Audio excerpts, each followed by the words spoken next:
Hello and welcome back, everybody, to another VOD review. Now, I know in a community post I actually made probably about a month ago, you guys have been asking for more high-level VOD reviews, but today we have the VOD reviews of VOD reviews. I just recently went to a LAN event, which is an in-person tournament that was taking place in Philadelphia recently against the HU Storm, which is a very, very good team if you guys actually know who they are.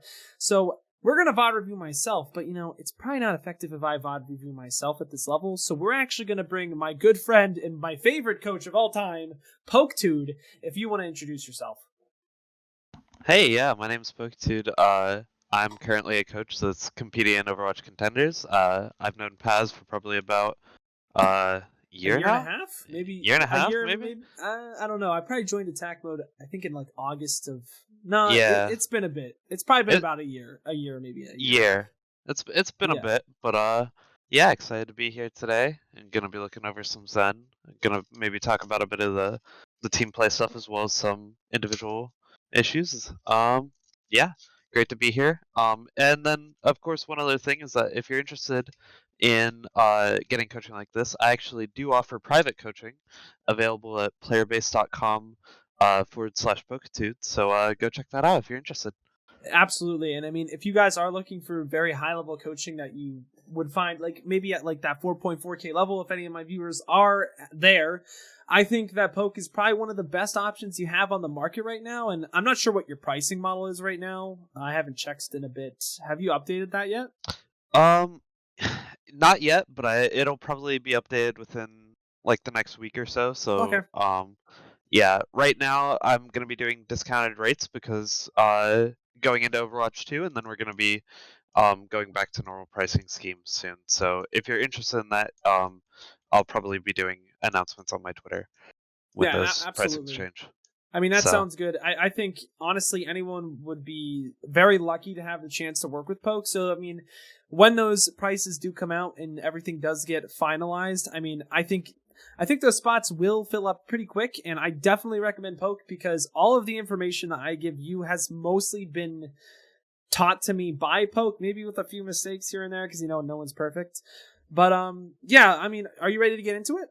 yeah, let's just get started. So one Yeah, thing before we actually do start, I just want to put this across. This was at a LAN event. This was in person. I know I said that earlier.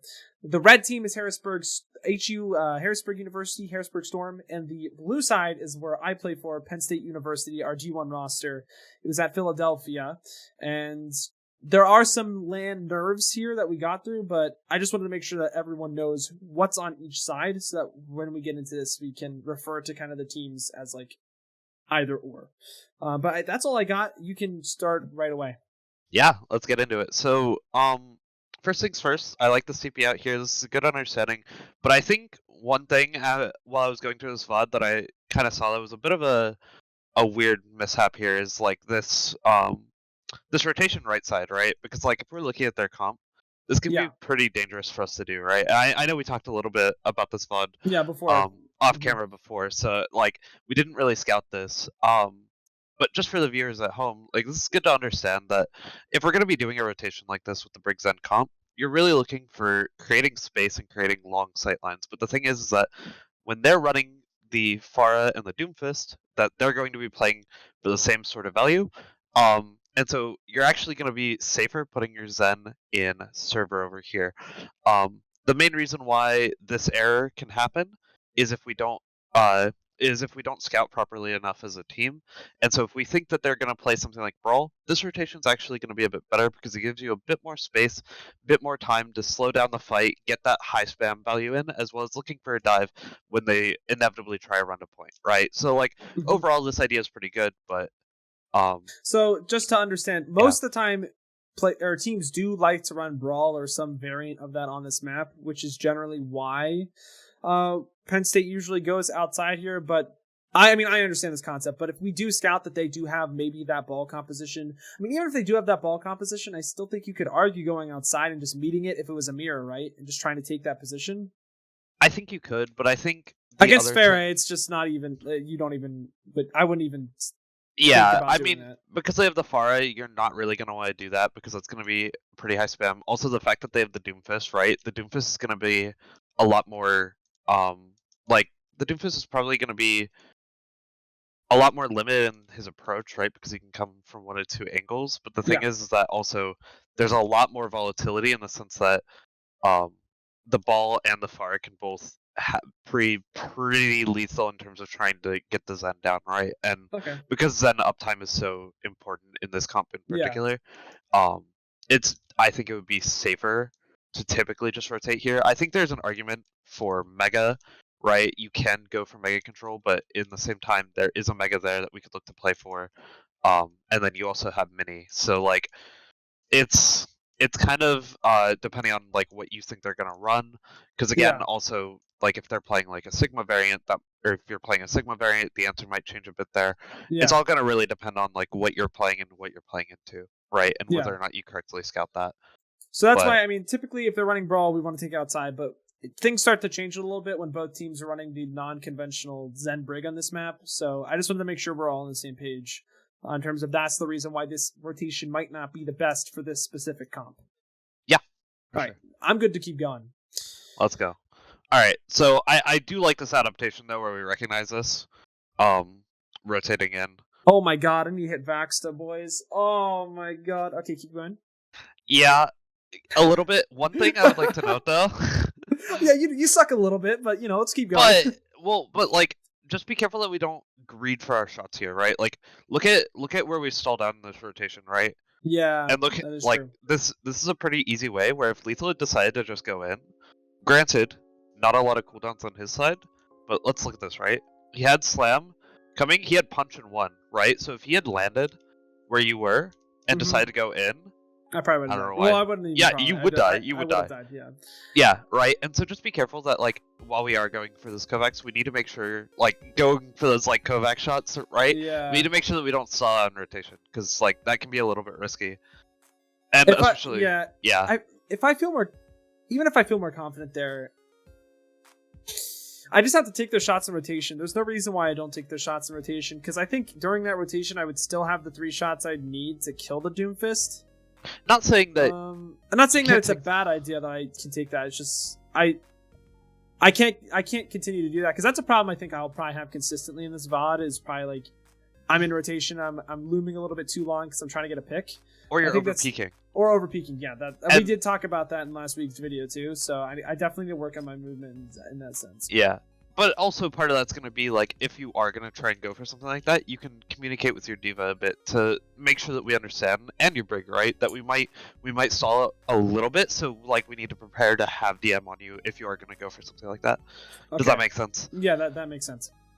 And that's something I would have to call because it's not normal. Yeah, yeah, exactly. Right. It's kind of like if I'm looking for a 5 orb because I need to get Trank mid. Yeah. Okay. It's mid-map adjustments to try and get those like punishes in, right? Understandable. Yep. Okay.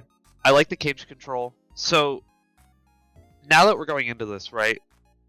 What would you say that our win condition is here? Understanding that we're kind of in a neutral still. Like, granted, our ball's poked out, but what would you say our goal is here? From what I had been on LAN, it was either to find Soames and force that out with our ball and tracer. Yeah, that was one option, but the other option was to, since that Pharah is forced inside, I wanted to wait until I could get a Discord on either the Pharah or the Mercy and then send our diva on it to sustain long enough for our ball to kill that Ana. It kind of works hand in hand from my perspective of understanding, but I might be wrong. Yeah, I mean, one thing to note, right, is that they are playing it on a Mercy, right? And so, like, when looking at this backline, this is very vulnerable. Yes, right? Absolutely. So, here, let me swap to blue for better visibility. Is that better? I'm going to Pink's probably the best, to be honest. Pink? You want me to stick with pink? I got you. So, yeah, like... it's fine. We'll figure it out. It's fine. It's fine. We understand. We're adjusting here. But, like, when we're looking at this backline, right? When you look at this, you can see a very clear weakness in the fact that we don't have any peel, right? So when we're looking at this, this means that like your Tracer and your Sombra should immediately be looking for aggressive backline engages in order to get like punish this weakness, right? Because this is a like fundamental comp weakness. Yeah, honestly, looking at these comps, we probably should just completely roll them. Yeah, exactly. I'm gonna be honest, right? Like, we should. but we need to make sure that we correctly identify that and immediately Yeah. go for the accurate punish. Okay, you're right about that. I should definitely, because I'm pretty sure I was kind of tunnel visioned on what my role was, to like make sure that I buy enough time for my team in terms of like keeping this fair and like not just completely rolling us, but at the same time I need to make sure that everyone's on the same page. Because if you see where DMT and memory are, like we're not even looking at that Ana that's like literally standing still, scoped in, and is like completely clueless. Like you can see it on the bottom, right? Yeah. I mean, like it looks like we have some scouting knowledge of it with DMT here, right? Or DMT's the ball, by not the way. DMT, not DMT. But our diva looks like we have a bit of information about where the Ana is, right? But we're not like let's watch how this plays out, right? Actually, we'll go into third person view here. Like I don't really care about your play. I mean I do, but like you suck ass. I don't care. yeah. But like I get what you mean. I think it's more important to recognize, like, we get the Tracer on it, but, like, if we had the Sombra, we had the Diva, free. we had the Ball... She's just dead. It's free. She's already dead, right? And it's not we'd even also be like... able to rotate into a better spot as well, instead of just staying Yeah, because then you can get that rotation, and now it forces...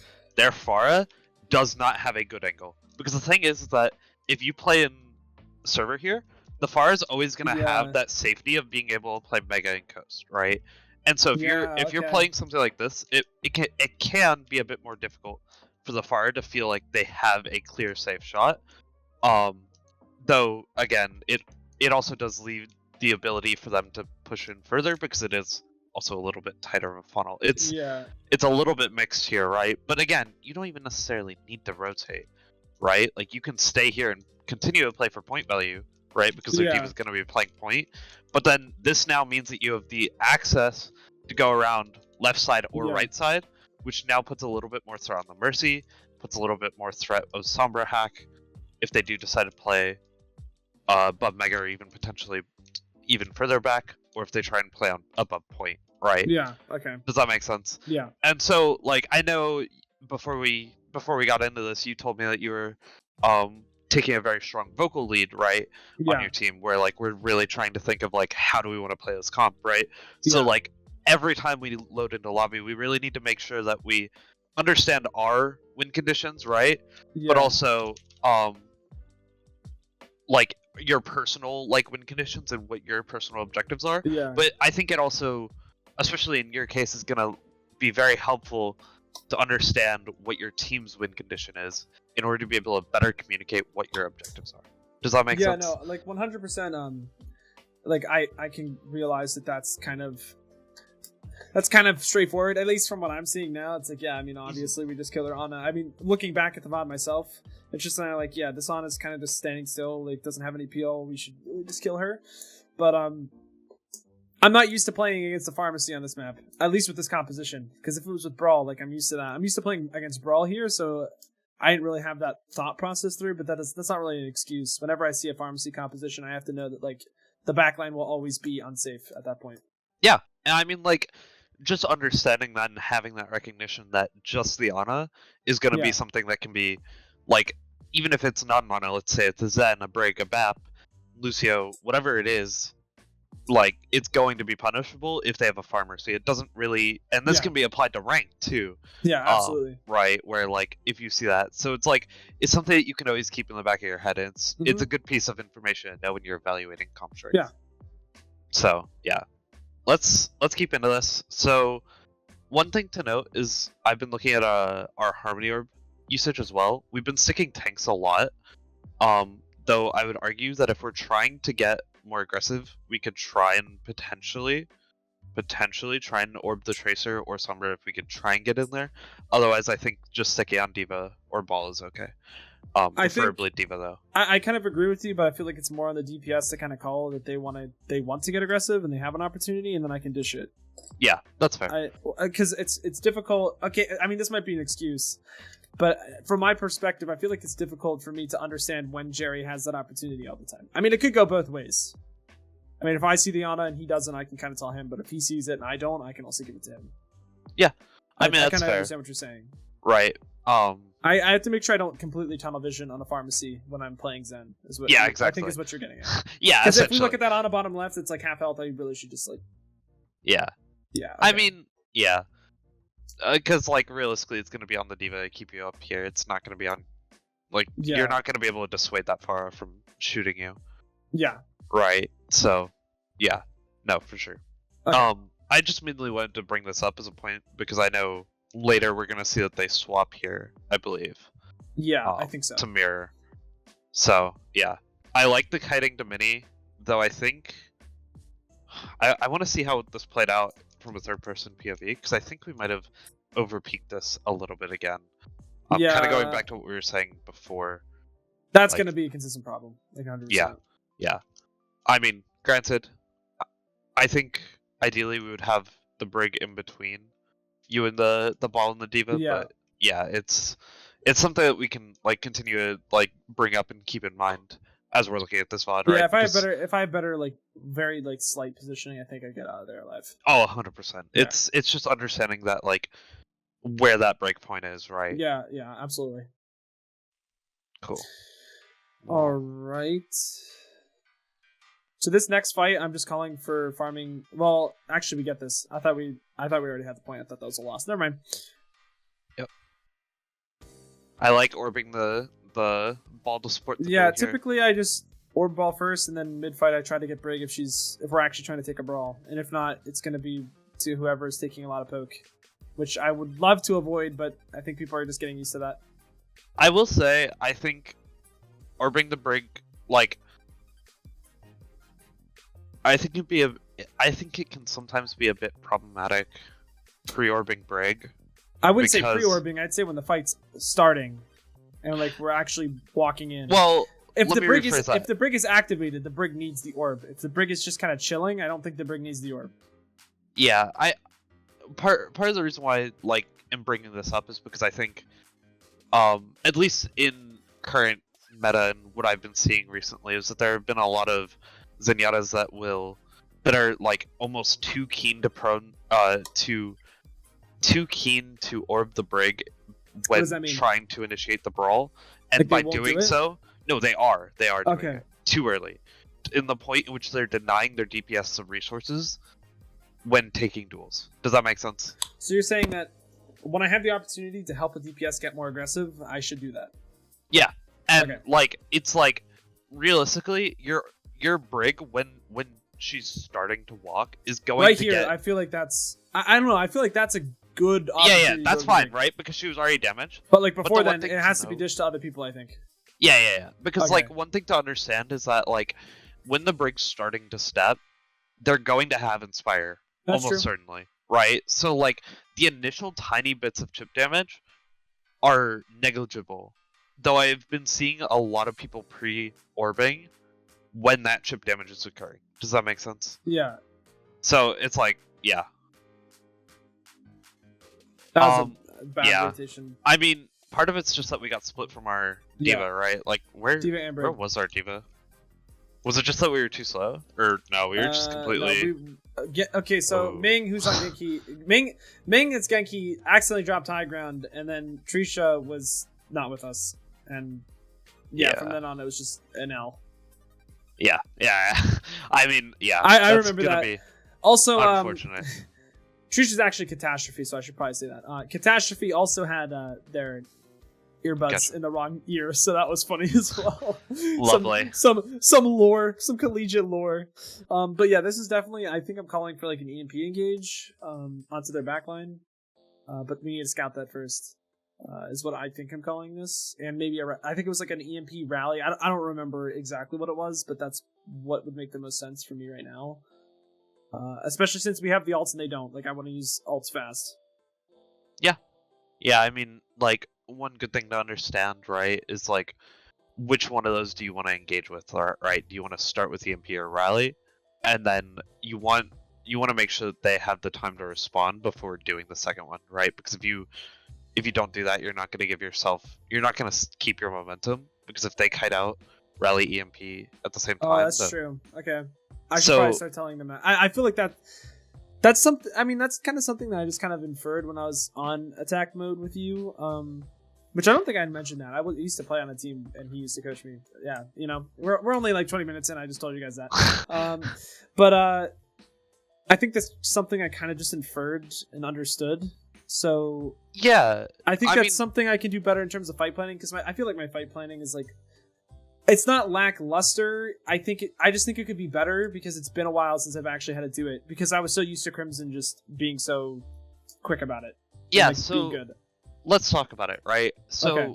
there's this theory, right? And there's like this rule called the 1+1 rule. And so what this I've never heard idea of this, so I'm interested. Yeah. So it's gonna be pretty intuitive, and it's pretty similar to what we were talking about just now. And what this rule is that when we have the like ult economy in our favor, we want to have our plan start with one ultimate and then lead with a +1 rule. So if you want to think about this in like a or like in a different context to help better understand this, think of it like with like sports contracts, right? You'll get signed for 1 year, and then if you want to extend the contract, or in this case the fight, because you need to keep it in your favor, you can add another year or ultimate to your plan in order to keep the momentum. Does that make sense? Okay. So Yes. Keep going. I think you're gonna answer my question. Yeah, so what this would look like, right, is that if we understand that we want to use rally and EMP, which of those would go first? Which of those should go first? Honestly, I think Rally. In my Really? opinion. I mean, it depends. Why? In this situation, I feel like we can force them. But EMP. I feel like either or can work. In my opinion, it's like. Or are you saying like which one's probably just more efficient to use one and done? I guess that's probably more. Because here's the thing: they're mostly in White Room right now in terms of their positioning, and here's that's the like thing. I'm kind of like, right. Go on, yeah. Tell me the big brain strat. The one that you want to be one and done is typically the one that's kind of that you're gonna want it to lead with, right? Because if you do that, right, then you don't need to use the rally. Let's say it. We can replace EMP here in like a different context with the idea of window, right? A lot of teams tend to start with window. Why is that? Well, what happens if you win a fight with just window to everybody else? Insanely good for your ultimate economy. Why? And because VAP's ultimate also is just like it charges extremely fast. But the same thing is that it makes everyone else's damage amplified, thus giving them more points to their ultimate charge. Right. It builds ult charge quicker. So it builds ult charge quicker. Keep going. Sorry, right. That's funny. So like you're looking for something that can either end the fight, and if it does end the fight, you want something that will be easier, like will easily build the ults of the other people, if that makes sense. Yes. So something like Diva Bomb, right, is not a good initiating ult, right? Partially because it's not very effective, and when it is effective, you don't get ult charge as a reward for it. Does that make sense? Yes. So it's okay. Going back Diva to this Bomb, idea. Okay, I have a question, and I just want to say it now before I actually forget about it. Diva Bomb rally is the initiation is the rally, and the Diva Bomb is to like force them into your rally and almost like a cleanup if needed. Or is the Diva Bomb? Or is the Diva Bomb the initiate? It's never. Well, it's not optimal if it is the initiator. I mean, it's gonna be hard, be especially situational. in a comp like this. Yeah, at that point, it'll probably be something more situational. But I would argue there you would probably want to lead with rally. But again, I would say that neither of those are necessarily super optimal unless you know what you're responding to, right? So let's say they have a rally on their side. Would you want to use bomb or rally in response to their rally? Think about it. This is a good time if you want to pause, think about your answer as well. Say that question again. What do you think is a better response to an enemy rally? Do you think counter rally or Diva Bomb? Why? It's cheaper, and it forces them to not take a brawl. It forces them to play in a safe position. And I'm not sure the numbers on Diva Bomb here, but that would cut into a significant amount of the enemy rally. It would cut into a significant amount, but let's think a little bit more conceptually on that too. Okay. On top of that, right? What is rally like? What do you need to do in order to get value out of rally besides just pushing? Like as a team, what do you need to do? Brawl? you need to brawl, right? But you need to group up in order to get the armor, Well, right? And get that value. that's what brawl entails. Yeah, in yeah, my yeah, eyes. right. But I understand what you're saying. Yeah, yeah. But what is Go Diva on. Bomb inherently going to do? Split them up. Exactly. Oh, it's so smart. It's so It's simple. it's so smart. simple, right? But Dude, in scrims tonight, I'm going to have so much more uses for Kata Bomb. It makes so much more sense. Yeah. Oh my god. You don't. It's nothing crazy, right? But no, it's not. But it's like you don't think about it because it is. It does so much, right? So like, going back to this, right? The idea of this 1+1 rule, right? So if we understand that we want to lead with an ult, one of these two, like we said, and then we want to respond to whatever they might use with the other ultimate, what do you think is a better response ultimate? Sorry, I was just thinking about a completely different situation. Can you say that again? Yeah, you're good. We definitely jumped a little bit. So let's say, so we know that we want to use EMP and rally this fight. We know that they don't have a lot of ultimates online. Yes. What do you think would be a better ultimate to respond to whatever they might throw at us? EMP or rally? Like, which one would you rather do defensively? This isn't a trick question. Okay, the only reason why I'm about to say rally is, well, you're not stopping any ultimates. But now I'm... Yeah, I mean, you want to rally. Rally is a good defensive ultimate, okay, right? I mean, but the other thing is like... what if I don't want to play defensively? Like, what if I just want to walk in? Then I would just EMP and just swipe it up right then and there, because they don't have any... I mean... Well, yeah. I think you're getting a little bit too muddled into this, right? Okay, but, like, you have the right idea, right? So what you want to do for this fight, right, is the way that this fight plan would work if we're doing the 1+1 rule, right, is we're going to say that our 1 is going to be EMP, right? We would rather just EMP and walk in, right?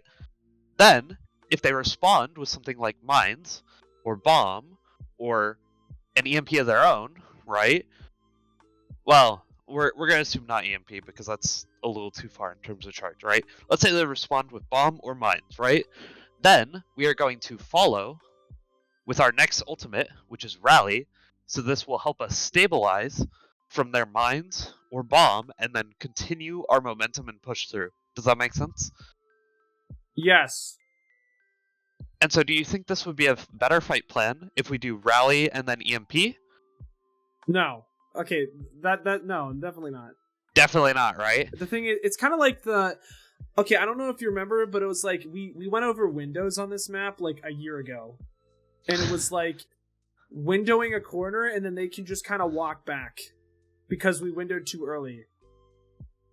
Yeah, so like... You know what I'm talking about? Like, do you remember what I'm talking about? Probably not. So part of it was that if you window too early, it lets them walk away. If the enemy team is a brawl, they can just kind of kite out with Diva Matrix, and it's kind of fine, right? So you want to kind of catch them off guard. But the thing is that if you're going to use window as the initial 1 for the 1+1 rule, what we were doing was that we were just using it as a kill. We were using it as if it was a +1. So we were using it reactively, even though we were starting the fight with it.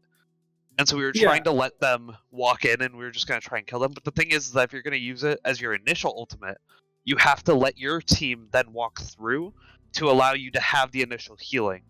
So it kind of acts kind of like a coalescence in a sense, where you're trying to give your team the additional healing that as they walk through with the brawl, that it's going to sustain. Does that make sense? I was kind of going on with the idea of like, if we use both at once, it's kind of like a window that doesn't really do anything, where they just kite out, and now we have no answer to what they bring us unless we want to use 3 ultimates, which means we lose the ultimate economy and ultimately the game. Does that make sense? Did I say that right? I'm not sure I'm totally following. So like, if we use both the EMP and the rally, they can easily kite out of that, realistically. Yeah. Which means we'll be caught out and then dead. Kind of like if we... Well, not even necessarily that you're dead, right? But then they respond with Diva Bomb, let's say. It makes the fight significantly harder than it needs to, and it might force us to use more ults than we would have liked. Exactly. So what this means, right, is that if we are up on ult economy, and we do 1, right? Mm-hmm. And the enemy team, we're going to have the enemy team be yellow for this instance, right? We're going to have yellow and pink. Just going to draw this. So let's say we start with EMP, right? They use mines, right? Actually, we're gonna not do a plus sign there. We're just gonna say they use mines, right? Now we are going to add our rally onto it. We now have momentum again, right? Mm-hmm. Well, they can respond and just do bomb, right? Now they have momentum, but guess what? We still have trans, right? And armor. And I mean, we're assuming that like they're able to stabilize the rally armor isn't enough, Mm-hmm. right? Does that make sense? Yeah. And so the idea is that if you keep going down this list, right, and you keep doing this, the idea is that you're only going to commit one ultimate more than them in order to win the fight. But again, sometimes you might have to use ultimates early in that process and it becomes a little bit less efficient. But the idea is that you're not doing it unless you need to. Does that make sense? Mm-hmm. And so plans, if done properly, should be reflecting this. So what a plan for this might look like, right, is like, okay, we know that they are staging in server, right? What we're going to do is we're going to walk in with EMP and then rally mid-fight. That's the terminology that you can use to help communicate this with the rest of your team as you're doing these fight plans. Because by saying that you're going to do this mid-fight, this gives you the automatic answer of what you are going to do if they respond to EMP and they don't get wiped. Does that make sense? Yes. And this I do say that terminology. It just is like, is there a way to be a more descriptive? Like, we're gonna like engage with EMP in White Room. If rally mid fight if needed. Well, like I don't know. Mid fight implies that it's needed because it means that the fight has not ended through EMP. Okay. Does that make sense? Or if you think that there are two different ults that they could respond with, let's say they could respond with trans, or let's say they could respond with rally of their own, or Diva Bomb, right? Or no, let's say that they could respond with EMP or a rally of their own, right? Yeah. Let's say that we say, if we know that they're gonna counter EMP, we could be like, okay, we're going to EMP. If they EMP, we transit. If they rally, we'll rally mid fight. Does that make sense? Or if they use something else, we rally mid fight. So it's accounting Does that make for literally that it seems very simple, but in practice it is very difficult. It's not. And if anyone fight plans and does it in high stress situations like a LAN, it is not easy. Or even just a tournament. It doesn't need to be a LAN. A LAN makes it all the worse. I mean, I don't know if you've ever played a LAN, but like holy shit. It's rough. Everything. It's very rough, right? I understand what you're saying, and even though this is kind of stuff I know, it kind of reinforces how to be better at it. I feel like it's very simple but hard to pull off because there's a lot of moving variables that you have to account for. Yeah, exactly. And that's just that. Right. Yeah. I mean, it's always gonna be a lot, right? Yes. Especially with like LAN factors, just all of the stimuli of just all the noises, the stuff that's going on, the peripherals not quite being right. It's going to be a lot to process, right? But it's understanding how we can focus and concentrate on the specific factors, right, that we're going to need to know. Yeah. So in this case, it's understanding what is their team comp versus ours, right? Immediately out of spawn. And then if we know that, if we have an understanding of the ult economy, what do we think we want to lead with? And then what are we going to add on to that, right? Plus one, right? What is the plan for that? How are we going to interact with that? Does that make sense? Yeah, I mean, it's really difficult as flex support, but you know what? I'm gonna do it. Yeah. Just because it's difficult ain't mean it's impossible. So this was so unfortunate. So we engaged with mines. I think this is okay for the record, but look at how many ults we just committed. Yes, no. This is purely just like miscommunication, and I'm aware of. We used mines and everything, and just nothing. We got one pick, which is going to lead us to lose. I mean, we used 3 ults, right, instead of 2. And if we had been able to hold 1, let's assume that we had held EMP. We could EMP now. Yeah. They just get run over. You see what I mean? I can kind of see how staggering out the ultimates is like actually a really big deal. So they responded to the lack of ultimates with bomb. They didn't really get value either, right? But then we had to trans, right? Because we our positioning was a bit wonky. I mean, yeah, I wanted to play more aggressively, but everyone had different ideas, and I think it just caught me out. I need to make sure that everyone's ready to be aggressive until I actually become aggressive. And then, what's up? +1. They just responded, right? Yeah. And if they're gonna if they're that close to the MP, like I need to make sure I count for that if I'm going to be aggressive or not. It's hard, bro. It is. Right. Especially on land when I'm like first map and I'm like, is this you? Yeah, dude. But you're 100% right. I mean, looking back at this VOD, I'm like, yeah, I probably didn't need to trank that. I probably should have played more safe in order to. I mean, yeah, I can play more aggressive, but it's like we need to make sure we're on the same page and we actually get something done with it. Because I remember I saw the diva out of position. I was like, I'm gonna discord this. We can trank onto it, but I didn't. Not everyone was ready to do that. Part of the way that you do that, right, is that you let the dive go first because they're gonna take damage, right, and then you can follow in with the heals, right. You don't need to be like Transcendence is not effective if you are not healing. No, right? I'm 100%. Yeah. I'm with you there. That right there was me being too aggressive, trying to initiate that when it's not really my job, and then I had to compensate for that. If my team walks in first, I can get a bunch of damage off until they actually get crit, and then I can trank. I will say this was an unfortunate death. I believe it was here. The Sombra behind. This, I'm not gonna lie, this hurt me a little. Because first off, we saw the Sombra there, right? Stealth. Than this. We need to understand that, like, if you know that the Sombra's gonna be back there, or like nearby, cause you even like peeked this because you saw the Sombra reveal, I told them, and it was just kind of like I remember I'm saying like, yo, can we spot the Sombra behind? And then it's like, oh, well, she's not here anymore. I'm like, yeah, are you sure about that? Yeah. Just make sure that you don't let your break out of your sights, because like it's just so unfortunate. Sombra is nearby. Yeah. It was like, it's not fully on you. It was just really unfortunate. Yeah. Boom, boom, boom. Yeah, the rest of this map just kind of goes poorly because of that one fight we took, but... Yeah, I mean, we have honestly, the same ults back online, but I want to see if we make the same mistake. But go on. Like, if you go back, like, if you want, we can go back to that fight, but when you look at that fight, the real reason why we lost that fight was because we ran out of ults, right? We didn't have anything that we could respond with. We overused early, and then we got punished for it late, right?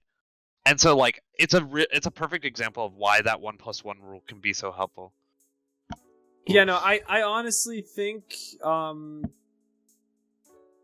if I can actually lead better, I think a lot of these fights can actually work out in our favor.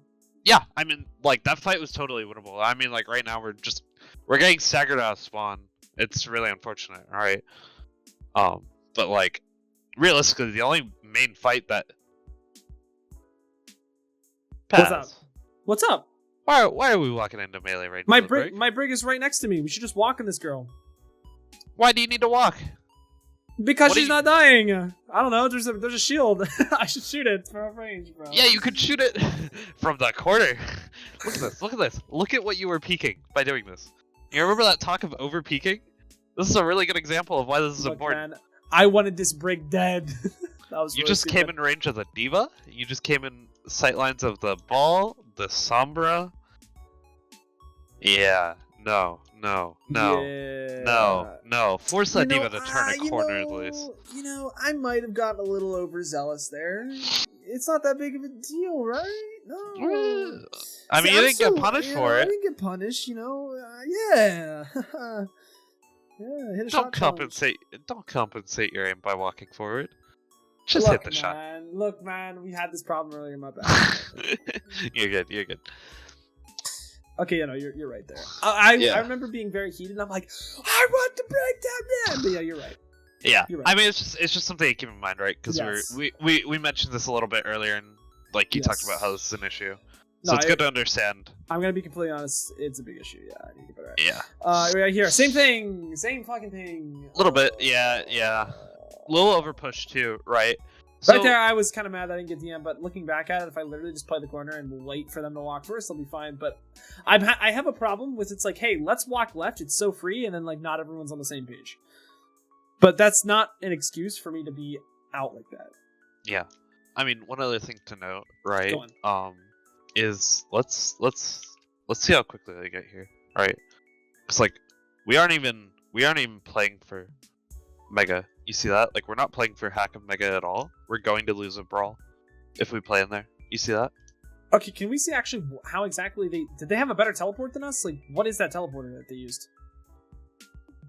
Like, how did they get so much faster than us? I mean, part of it is just that we're not pathing correctly. Like, look at, well, okay, we'll do overhead here, and then we'll follow it, right? So they teleport to down there, right? Yeah. They take it. Now look at the same teleporter here, but look at the pathing of the Sombras, right? First of all, the ball out roll out is playing for Mega, right? But look at what our Sombras doing. We're hesitating. You see that? We unstealthed. They didn't unstealth. Okay. At least I think we unstealthed. Did we? No, we didn't. I think we just now stealthed instead of being stealthed the whole time. Was that actually what it was? I think so. Can you look? That might have been what it was. Yeah. Yeah. Because we hacked Mega. Yeah. Okay. No. And like realistically, we don't care about that Mega hack if we're trying to take the duel on this Mega. Right? Like this Mega hack is actually really bad for us. More important. Yeah. To just give it up for free like that. So just something to keep in mind as you take this back to your team, right? Is that if you are going to look for this angle, look to play for this sight line, right? Yeah. You can't let that be given up. Yeah. So let's talk about the Diva versus the Sig playstyle here. Do you want to like talk me through like what your thoughts are on that? Sig is more spammy. Diva, you need to be fast with your opportunities, and if we stay in enclosed spaces and just sit there the whole time, we are going to lose resources, and the Sig's just going to win. Like, the thing is with Diva is that it needs to be taken faster, and there's no time for, like, waiting. You just need to go. Yeah. When you have the opportunities. When you have the opportunities. You wait for the opportunity, and then take it fast engage. Because if you stay right here, the Sig's just going to spam you the whole time. Yep, and the other thing is that because I already got Mega, you cannot go fast anymore. Because they will just, like, they will be able to slow it down with the Mega control. Yeah. So, yeah, no. The second you see this, you cannot take this fight. Yep. This fight was lost before it even began. Yep. Doesn't help over peaking, but like realistically, that wasn't the main issue there. But yeah, over peaking's gonna help me in ladder, so. Yeah. I mean, that's definitely gonna be helpful for ladder. Alrighty, that's a pick on Sig. So.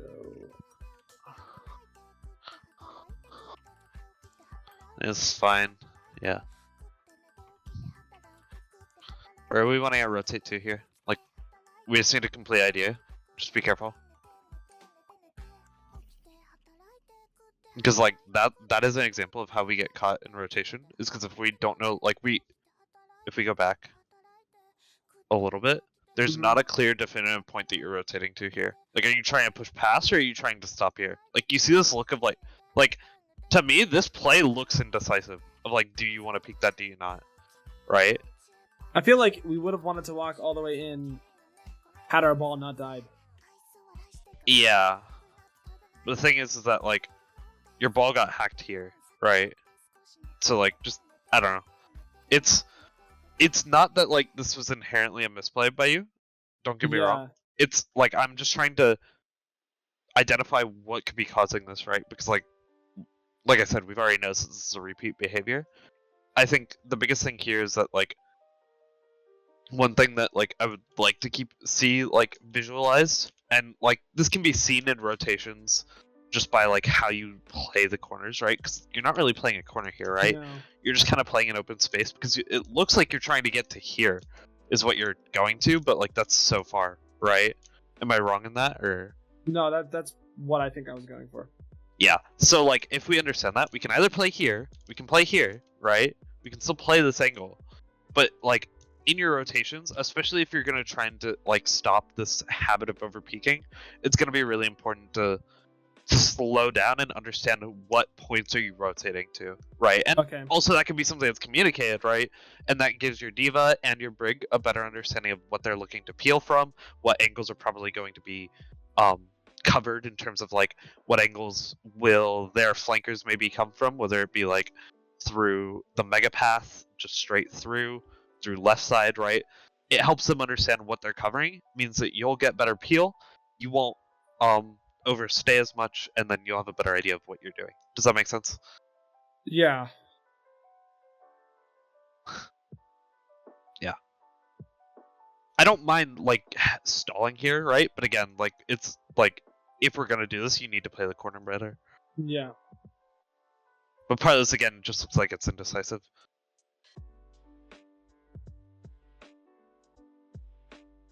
Okay. And like this rotation, you just be like, okay, we can push to Lion, right? That's all that needs to be said there, right? But that gives enough information. Yeah. Part of it, right, is also just that we're not really capitalizing as a team, which isn't necessarily fully on you. Like you're pushing at good times, but we're not really able to find the damage that we need. Because like our tracer, is there our tracer ball that's desync? I can't tell. Like our ball's in, right? I think our tracers are back there. Our tracer's dueling their because tracer. our ball died so early, and then we try to take a fight, and then he's back in time, and then Jerry's too far, and yeah. Yeah. I mean, part of that's just understanding that like you're gonna need to reset at some point, right? Yes. But like this is a really good understanding where like if you're seeing this from your POV, like it's something that we can recognize and try and adjust. Yeah. Into next fight, right? Because like we're just not creating active tempo by doing active dives, right? And that's just like, and we need that, right? As we said before, playing into the Sigma.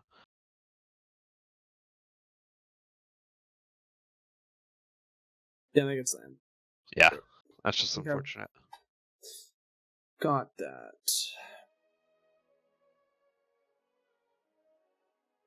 Yeah, that's just. I'm tabbed and I'm like, why are they there? But it's like, okay. I mean, we didn't spot check it, I guess, but it's like, why would you spot check? But yeah, I guess why wouldn't you either? I mean, part of that's just also just understanding that like the fight starts, or like you have to pay attention the second you leave spawn. Yeah, no, that's not something. I mean, that's something I gotta look out for. Yeah. Better players are gonna do that kind of stuff because they can get away with it. So. Well, it's not even that they can get away with it, but it's that they can push the tempo. They understand how to push the tempo more aggressively and punish. Like, nobody's gonna punish that.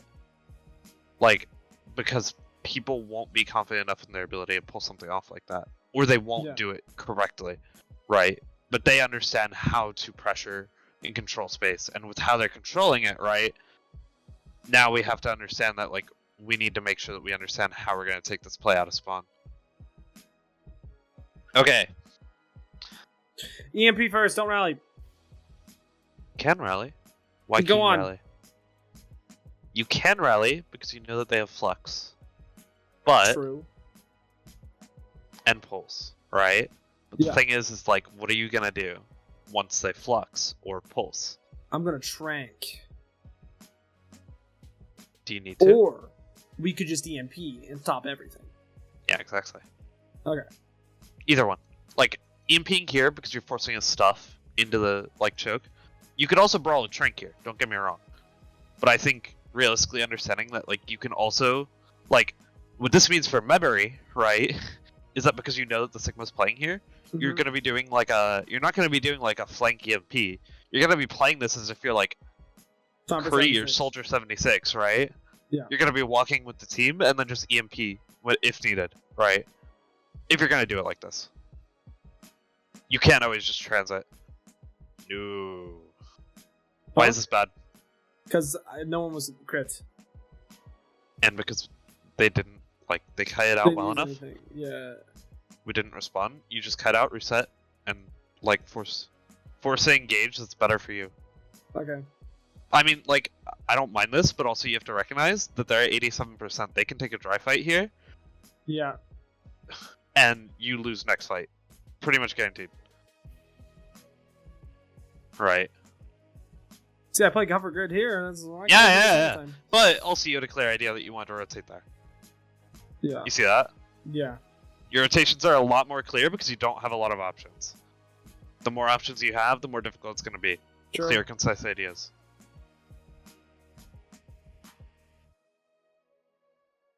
Okay, where do I play here? Is this fine? If I want to take an engage... Okay. No. If I want to take an engage on where they immediately leave, like right there where they are. Where do I play them? Like right where that SIG is. Just slam on them and take the engage there. Like, is that not fine for where I am right now? What are you going to do where you're at? Round the corner off of the slam and look for picks?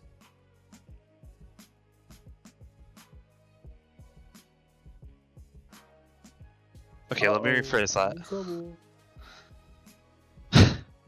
Yes, you can round the corner, but what is the issue with the current state? Like, are you ever going to do that in the current state? No, my team's not ready for it. Yeah. Also, they have EMP. Yeah. And you don't have a response, right? Well, I'm gonna be honest. They have like 4 alts almost. Yeah. I feel like we kind of have to make that play right now. You do. But what is it like? Why can you not be where you're at? Because my ball is where I'm at, and my Brig's not there, and also my Diva's all the way in the back of point. Yeah, exactly. Right. Like you cannot play if your Diva Brig are not there to support you. Okay. And your Tracer Sombra need to be there to collapse. And so what this means for you is that you need to be more proactive in your calls, because the second point flips or the second point is going to flip, you already need to be staging for this. This is okay in the idea that you're trying to collapse here. Alternatively, probably your best option is probably something like this, where we have a longer sight line. It's not as close because they have rally. They're just gonna brawl it out. Well, they have Sigil too. Yeah, they have everything. You're not rotating back to point, right? There's no way that you get back to point with where you're playing because they can just walk into you. Mm-hmm. And so you want something that's a little bit longer pace that you can still kite out, but you still want to be able to get that effective collapse, right? Because like bomb, if you can get a bomb off like here, where the bomb lands here, you can space them out, and you can either kite all the way back here. You're actually gonna see what we do here, which is pretty creative. Or you can kite through here. Let's see this, right? It gets pretty creative. Should we see it on top down or first? Yes, top down. Okay. So we slam, right? Somehow we don't get hacked. See? Look at this. Bomb into rally. See how they all split up in the rally? Yeah. Yeah. It's really helpful, isn't it? It's really well done. Yeah. Free show Overwatch. Catastrophe, the GOAT. Now, should we talk about a few ways that this could have gone wrong? This could have gone wrong in many different ways. Yeah. And I think I'm aware of them, to be quite honest with you, but if you want to go on, we can. Let's go over it a little bit, just for the viewers at home, you know? Because, like, I think, like, while you and I might know pretty clearly why this is problematic, the way we're engaging, I think it's better to understand for people who are still trying to grasp the idea of Briggs Zen, right? Yep.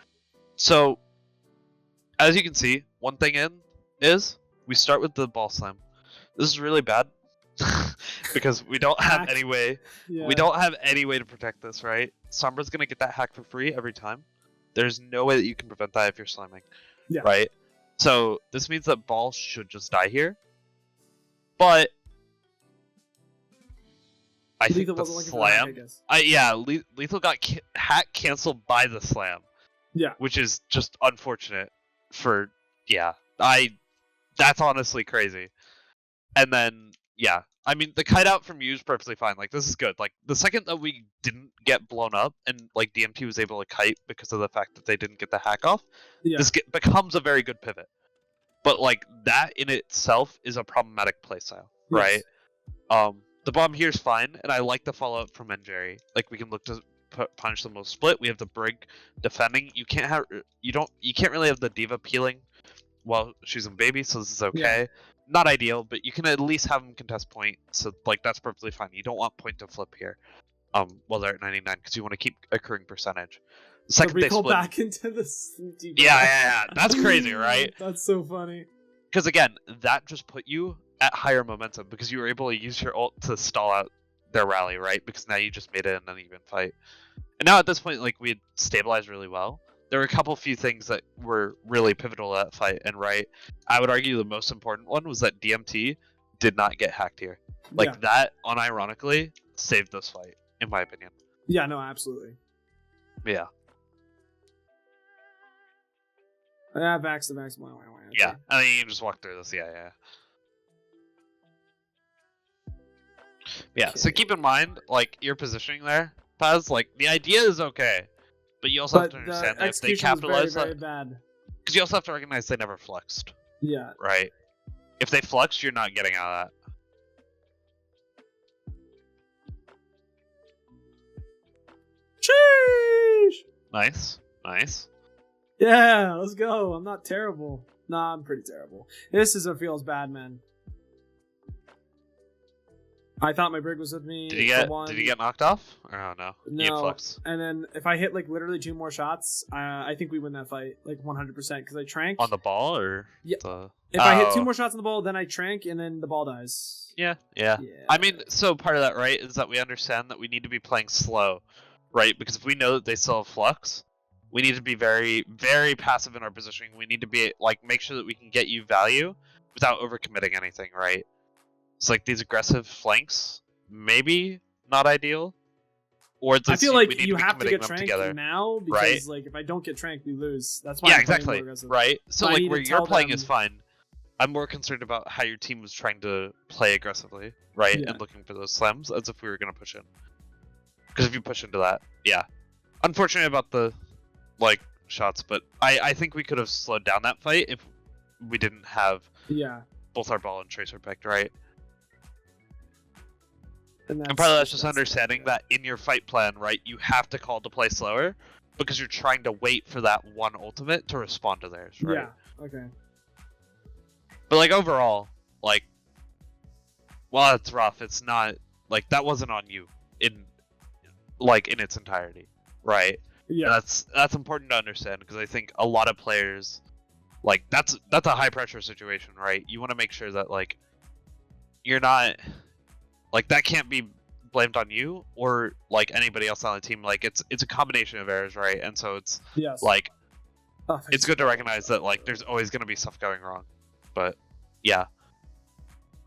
Do you have any questions over the stuff from this VOD today? No, I just want to go on to the takeaways so I make sure that we're on the same page because I got my notes. And I'm ready to go. No, for sure. So here, let me get to a black screen here. Wow, this is gonna be almost a perfect hour, isn't it? Yeah. What, 56, 57? Yeah. Man. So, what I would say is, number one, I would, like, when you're looking at your fight planning, I would look at the 1+1, right? Yeah, understand, like, and part of what you can do, right, is talk about, like, talk with your team, or, like, look at, like, what they're playing, or, like, what you generally run into, or, like, if you're preparing for a match, right? Because I know you said that, like, we didn't really scout that they played the Pharah, but I'm betting you that if you had been able to look at the other matches recently, you might have seen that. So like part of that can be like as you're going into a match day, right? You can prepare for this a bit.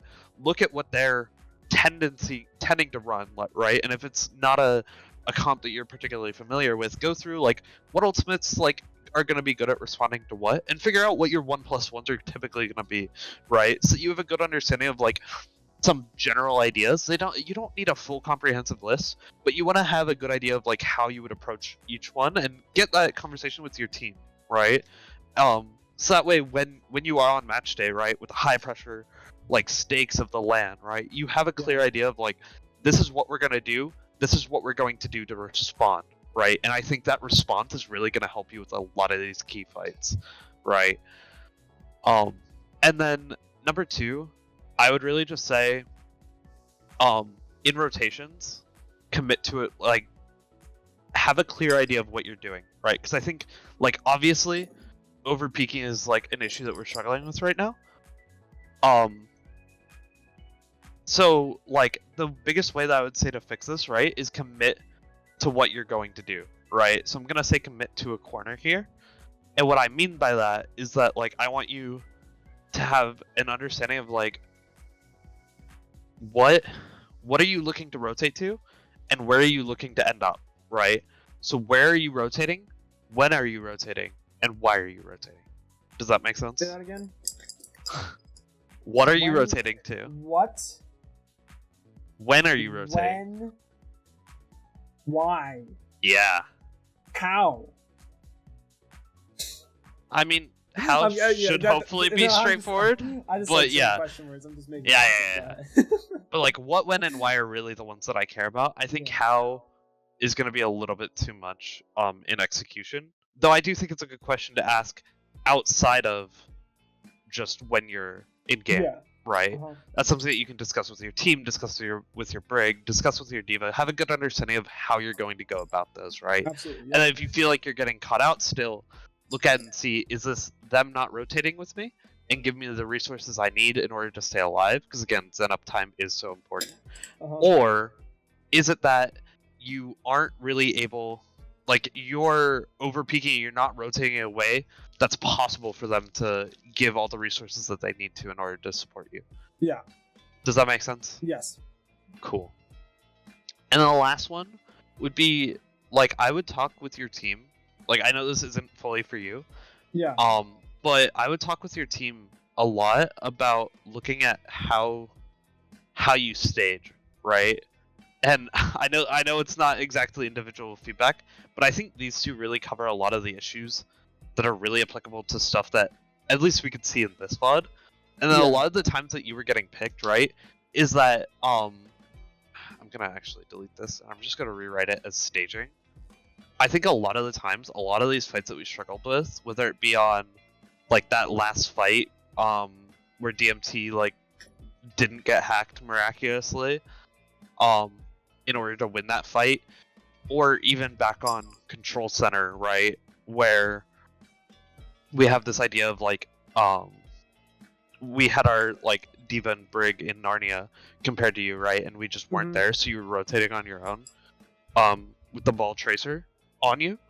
Like, it's good to understand that like we need clear ideas of like what we're staging to do.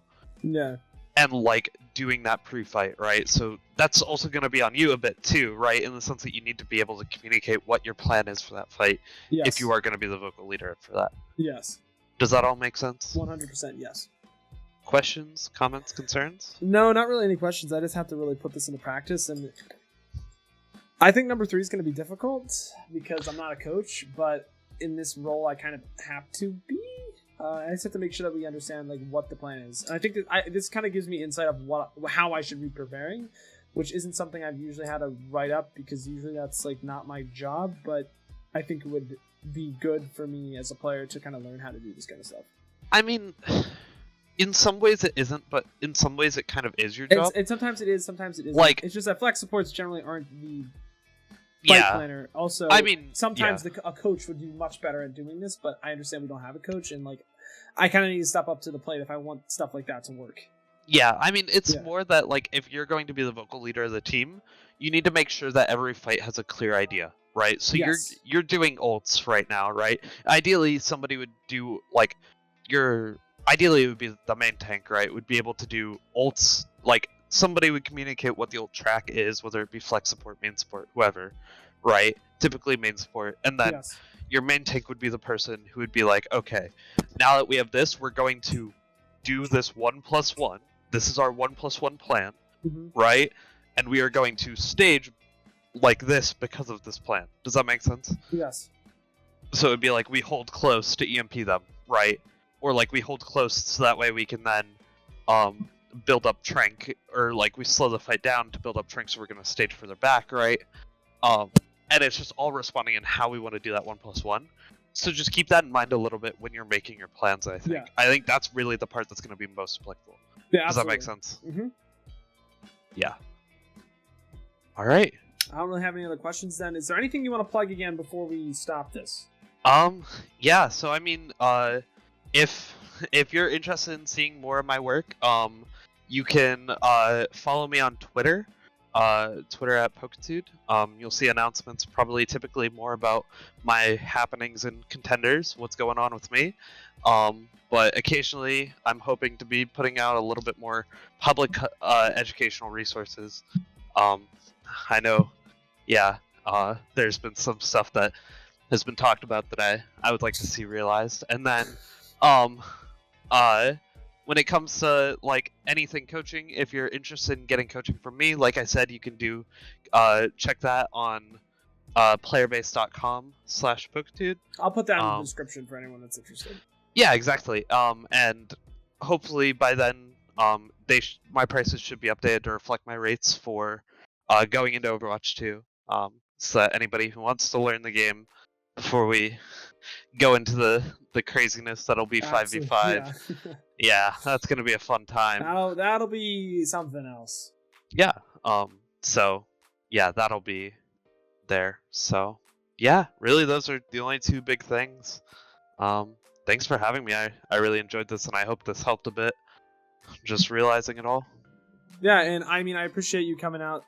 Thank you so much to Poketude. If you guys do want to actually follow him on Twitter, I'll put all that stuff below, all the player base, everything. If you want to support him in any way, which I highly recommend you do, that'll all be in the description. I personally learned a lot today. If you don't have anything else, thank you so much for being here. But until next time, guys, I've got to peace out and pass out. I'll see you in the next one.